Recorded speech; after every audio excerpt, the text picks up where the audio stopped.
السلام علیکم ورحمۃ اللہ وبرکاتہ۔ عقیدہ سیریز کی نویں قسط کے ساتھ میں ہوں آپ کا میزبان عتیق اللہ۔ ناظرین، پچھلی قسط میں ہم نے انبیاء کرام کے ناموں کا ذکر کیا۔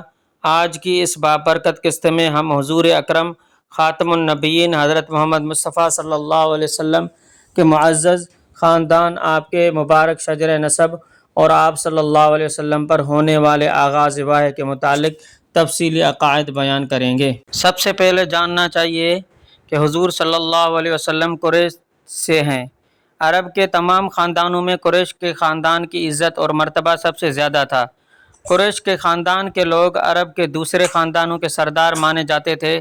پھر قریش خاندان کی ہی ایک شاخ بنی ہاشم تھی جو قریش کی دوسری شاخوں سے زیادہ معزز تھی۔ حضور صلی اللہ علیہ وسلم اسی یعنی بنی ہاشم سے تھے، اس لیے حضور صلی اللہ علیہ وسلم کو ہاشمی بھی کہتے ہیں۔ اور جاننا چاہیے کہ جو ہاشمی ہے اس کی نسبت کیوں کی جاتی ہے۔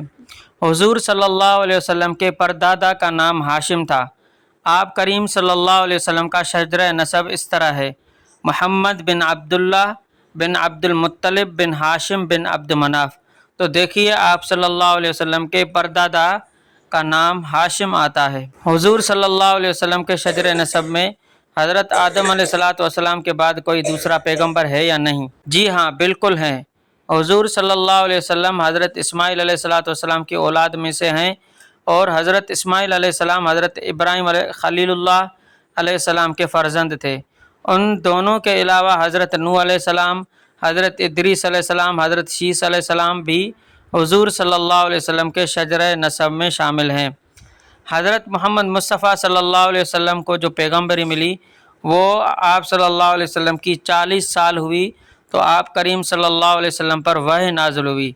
وحی سے مراد یہ ہے کہ اللہ تعالیٰ نے اپنے احکام اور اپنا کلام حضور صلی اللہ علیہ وسلم پر نازل کرنا شروع کیا۔ وحی نازل ہونے کے بعد آپ صلی اللہ علیہ وسلم اس دنیا کے اندر 23 سال رہے، 13 سال مکہ مکرمہ کے اندر اور 10 سال مدینہ منورہ میں۔ امید ہے اس علمی گفتگو سے آپ کے علم اور ایمان میں اضافہ ہوا ہوگا۔ ہمارے اس چینل کو سبسکرائب کریں اور فیس بک پیج کو لازمی فالو کریں۔ جزاکم اللہ خیرہ۔